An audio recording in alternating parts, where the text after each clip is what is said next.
All right, can we go ahead and move right into our working board meeting? If we can do a roll call, please.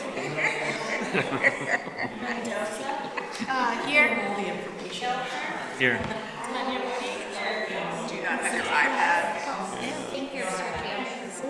Hernandez. Oh, yes. Do a roll call. We're in a meeting. Let's go. Yes, here. Yes, here. Here. Hey, I was going to say, if you don't mind, we will need to move on to our next, our working board meeting. So if you, thank you so much. Thanks. Love to have you back after. I was going to say, please come back after your discussion. Okay, so can we get, Sergio, you've got the approval of the agenda? Yeah. Let's see, where am I at? I move that the Board of Education approve tonight's meeting agenda as presented. Second. Mendoza? Yes. Delper? Yes. Kanye-Moody? Yes. Hernandez? Yes. Chow? Yes. Lindsay Ryan? Yes. Parkas? Yes. Do we have, check to see if we have any public comment? Anybody signed up? We need to call them back in? No one signed up? Nobody's, okay. All right, then we will go right into our one discussion topic, which is the 2019-2020 board planning calendar. Phil, did you have a preface to it? So Board, you have in your packet the overview of that, and first of all, this has been a collaborative effort of the cabinet and of Heidi and myself, so we really worked well together on this. And you'll see in the document that you have here on the lunch paper for us that you'll see the areas of A for action, D for discussion, and then information would be the I part of that as well. The purpose of this was to try to streamline and to prioritize the efforts of both the Board of Education and the cabinet, but at the same time making sure that we were providing open and two-way communication and also being transparent with that as well. Obviously, some of the items on there we must do because of either board policy, federal or state guidelines with that as well. In doing this, the cabinet identified a number of guidelines, and I thought Heidi could go through and share some of those with you, what guidelines we tried to do, which shaped us then on how we tried to prioritize that. We also have some of our cabinet here tonight, so if you have questions about specific reports, we will have them address those as well with us. Heidi? Sure, thank you, Dr. Hart, I appreciate it. You know, our goal is to make sure you have all of the information that you need to govern properly, but also we want to be very predictable as we move forward and we have an idea of how to best focus our work. One of the things that members in cabinet have really shared with us is that after the report, there's this follow-up piece, and it's very hard to get to that piece when we're just always in the mode of creating the next report. We would really like to have more actionable, usable information that we can help to inform the practices of the school district. Some of the guidelines that we were thinking about that we wanted to share with you, and actually before I go into these, I also wanted to say thank you to Stacy, because while all the cabinet members have been working hard on this, this is really a carryover project for when she was doing double duty for the school district for a very long time. Guidelines. Working board meetings will be held only for emergency needs throughout the year that require an update to the board. Now, tonight is one of those meetings, but we would like you to keep that meeting date available on your calendar, but we hope to not hold those meetings and to really spend our time focusing the work at the regular board business meeting.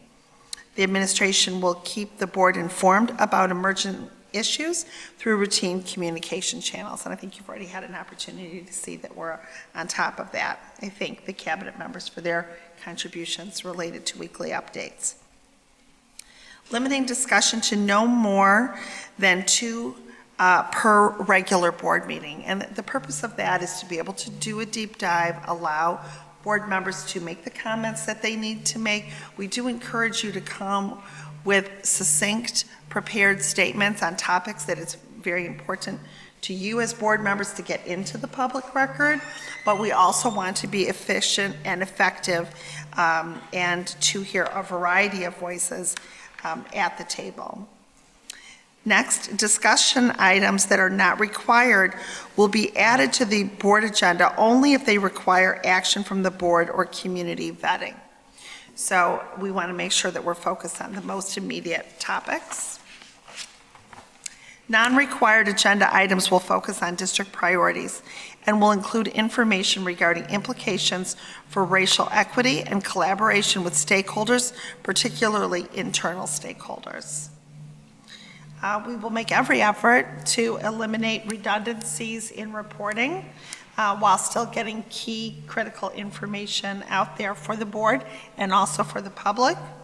And finally, exploring alternative methods for keeping the board and the community informed about topics that used to be included in board packets but do not align for effective board meeting presentations. That last one really came out from a lot of conversations, not only with cabinet, but individual board members who are feeling like we can do a little bit more with website, also some videos that parents can access at a time that is convenient for them. So we're committed to getting that launched as well this year. So those are some of our thoughts related to guidelines. And so, board, if you would look then at the first quarter, which you see listed there, you'll see, of course, tonight is almost history, September 9th. But for the 23rd, you'll see some of those items on there. For example, the public hearing, we have no choice on that. All school districts throughout the state of Illinois are doing that as you go along with that. You'll see then for our discussion items that we would have the report on the January 2020 Achievement Accountability Report, the planning for that. We would have the superintendent's leadership profile, which will be presented by BWP based on the focus groups that they're doing this week and the survey that individuals can complete with that. Then also the update on the opening of schools enrollment, because that's of course a critical factor we want to talk about as well. And then some of the informational items would be the 5 essentials, the equity professional development opportunities, the salary compensation report, and then lastly, the annual report on total compensation for IMRF. Again, that's a requirement that we must do that. So that just gives you, for the next meeting, how that would look like. We want to get your feedback as far as does that meet your needs of trying to streamline, but also at the same time to make sure we have open communication and that it's being transparent as possible. Anybody have any questions? And I think, rather than going through each Exactly. meeting one by one, hopefully everyone had a chance to take a look at this over the weekend. I just want to open it up for discussion and questions. Do we feel like there's anything missing from the calendar? I appreciate the desire to streamline. I think that's definitely something that we have needed to do, and it's, I think, keeping the working board meetings there is optional, and this shouldn't be too difficult because we've combined them with finance committee meetings, something we did several years ago.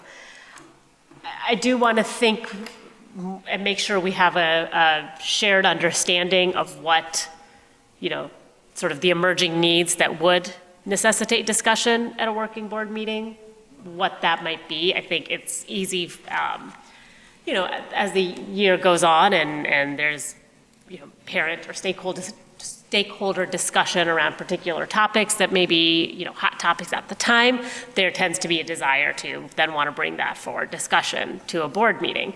I think to the extent that we can have alternate ways to communicate what is happening on those ends is more useful than trying to do it at a board meeting. So I just want to make sure that we have kind of a shared understanding of maybe like might be something that would qualify as an emerging need that would necessitate a board, I mean, we don't have to necessarily come up with the examples now, but even if we understand the process of how would we determine that it requires discussion at a board meeting versus an alternate way of communicating. And we have, most importantly, we have a placeholder Yeah. for that, should that occur. But I think it's important for the board to realize that not every current emergency needs to be discussed at the board table. Right.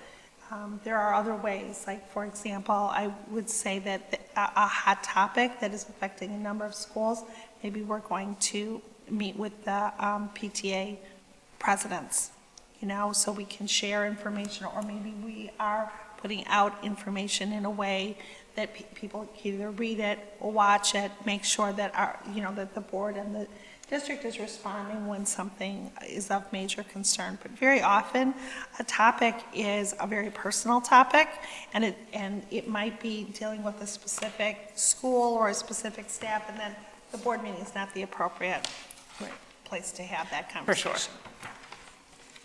But I think even if there's just a topic that, is maybe coming up on social media, I like the idea of board members being able to put together prepared statements to address those concerns, to note that they are, that we're aware of them, that internally that there are things being done, but it doesn't necessarily necessitate an agenda item to discuss. Sometimes the best way to do that also is through board member comments. And so as long as we have board member comments on each agenda, and as long as you're keeping within the same guidelines that anyone else is making a public comment, that can be a very useful way to get your opinion across, because people want to know that you're responding to what's happening in the community. They hold you accountable for that, right? So we want to make sure we have that pathway for you. Right. Board, we also did include on there, just so you have it, because this is your work for the year, so to speak. In the second quarter there, October 28 would be your closed session, when Right. we meet with BWP, and then, Right. as you know, after that, we're going to start rolling out your interviews, so. Right. I do appreciate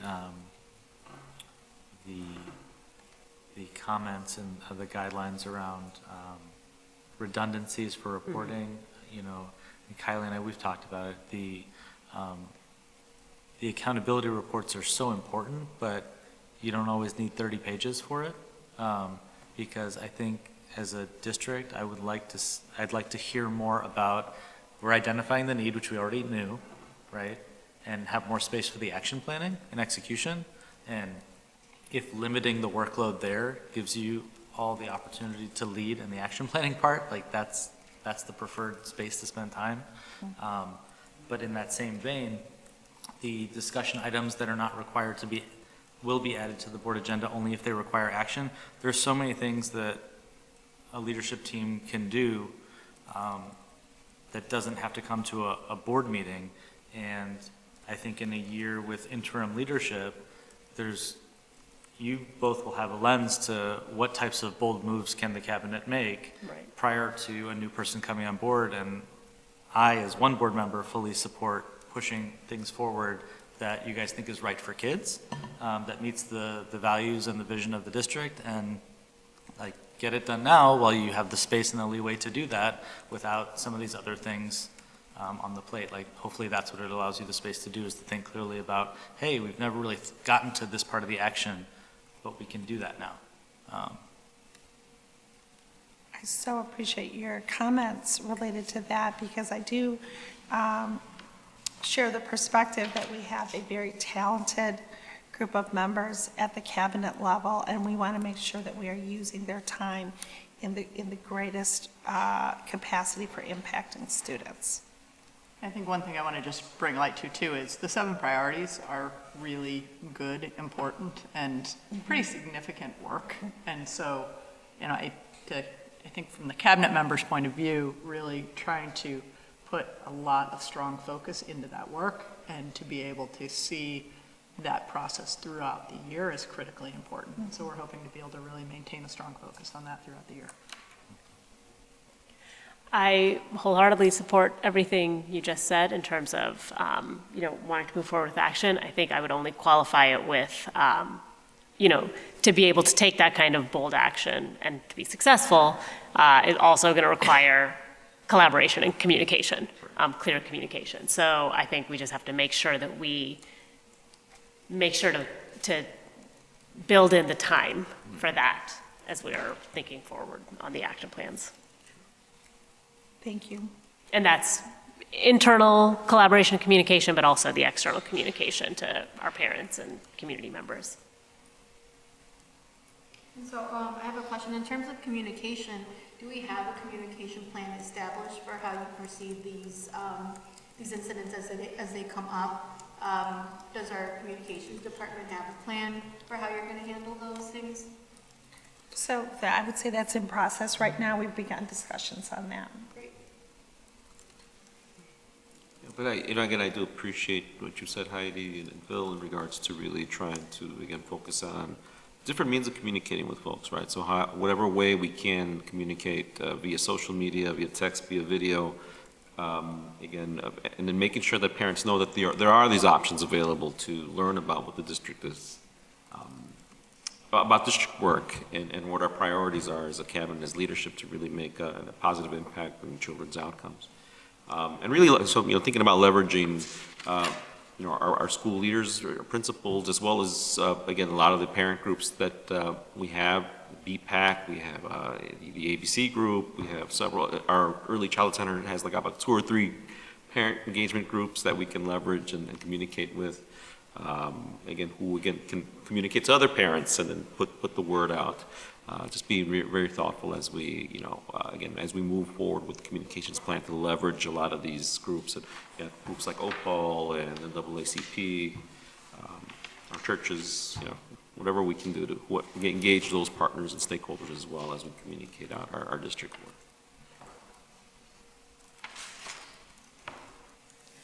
I think the only other thing that I want to just highlight and note is that this calendar does not include, is proposing removing the quarterly strategic plan updates that we've gotten over the past few years in favor of 2 reports over the course of the year on the priorities memo, the 7 priorities that were identified last spring. So I just want to make sure that that's clear. We definitely, that's our recommendation. Yeah. I wanted to highlight one other thing to consider for when thinking through the communications plan. I think folks bring issues to the board in seeking validation and seeking someone to bear witness to issues that perhaps they feel have been unresolved or have not gotten the level of attention that they need. Sometimes folks come seeking community, and in creating a streamlined board calendar, I don't want to remove folks' feeling of access to being able to speak truth to power, or experience community or validation in the face of experiencing suffering. So I guess what I would just push for is thinking in the communication plan. So where are the ways to give groups of people the opportunity to be heard, to be validated, to hear urgent and responsive plans to the needs that they're expressing. So, I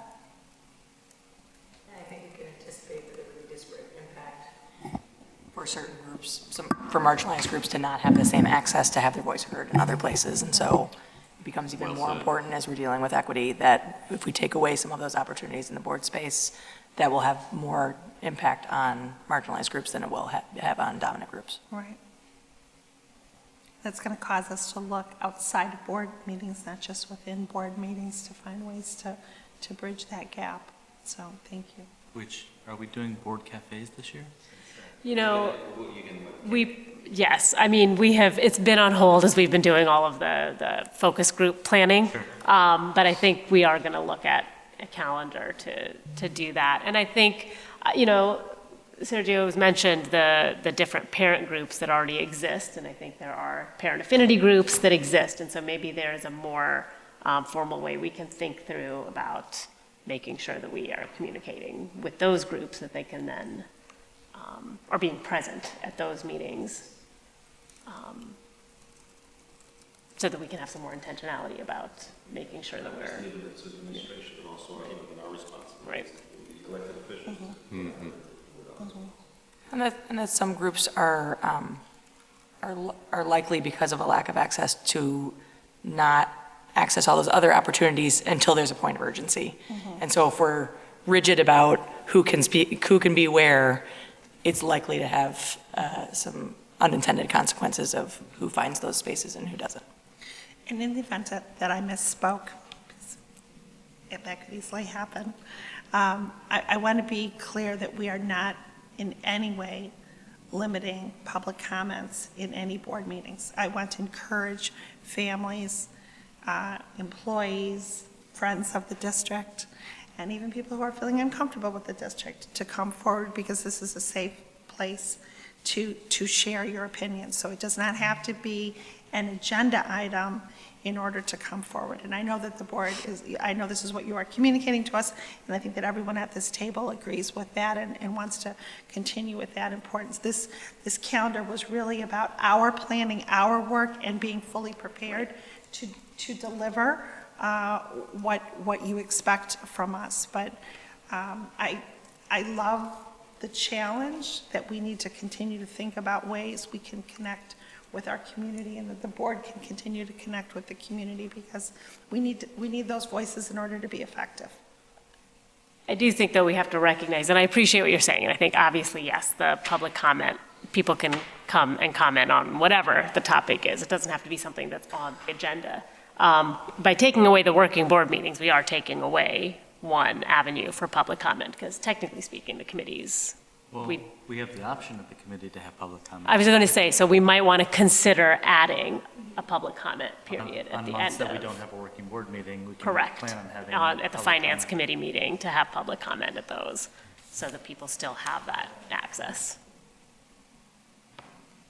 Great suggestion. Jenny, can I ask a follow-up to what you had said around, as we're streamlining, we used to do the quarterly reports and strategic plan, and now we're doing two. Is one of those two, are we still going to be reporting out the same Outcome measures? measures? On That's a which good question. On which topic? For the strategic plan, we have two kinds of measures. One's outcome, and then one are basically process and kind of benchmark. What do we even call We it? have the quarterly reports and then the scorecard. So the scorecard and the outcome measures. I believe we would not be reporting on those. We would really focus our reporting on the 7 strategies and the work and the priorities, but that will be a document that would be able to be shared broadly with the public, so that they could very transparently see what has been the area of focus and improvement. So you're saying we'd still track it, but we just wouldn't report on it? Or No, I think we would not be creating those Not reports. creating, okay. We are actually currently also working on what the best forms of measurement for the priorities and strategies we have in the priority areas are, given that we're looking at things like increasing, professional learning for our colleagues, focusing on increasing cognitive rigor in classrooms.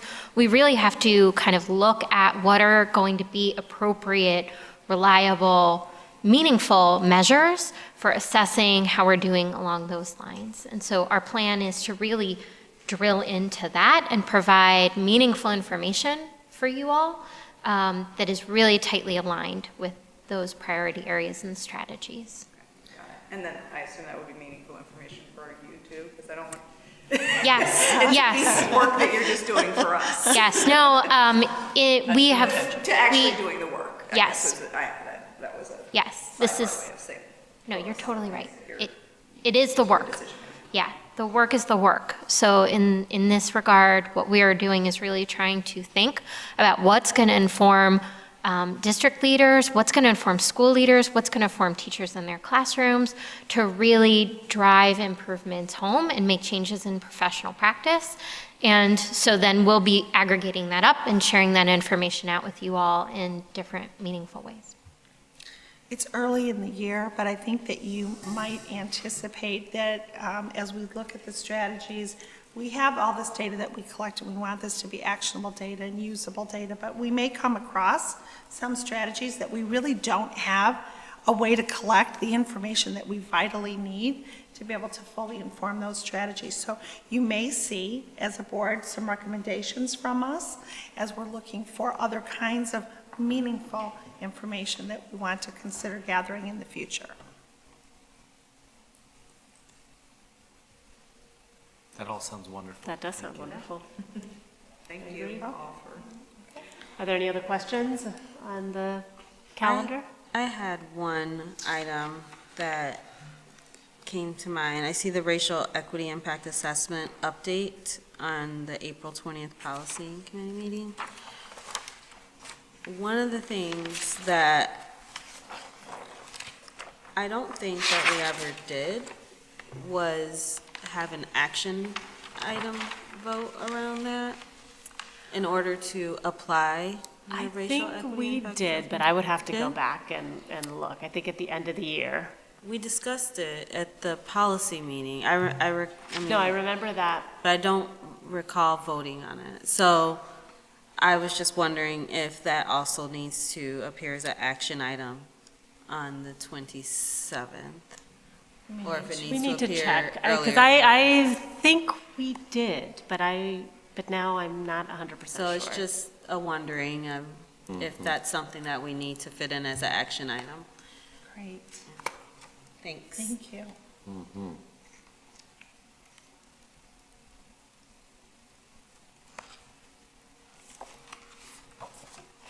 Okay, we'll look that up. We'll look that up later, and we'll come back, and if it needs to be, then we'll include it as an action item on the 23rd. Anything else that we missed or that needs to? Okay, well, thank you to Dr. Earhart and Dr. Wenstrom and to the entire cabinet team for your work on this. I think I think this is a really good and solid plan for us to have productive meetings. And it's a good layout for the rest of the year. With no further business, I adjourn this meeting at 8:53 p.m. Thank you all. Thank you. Thank you.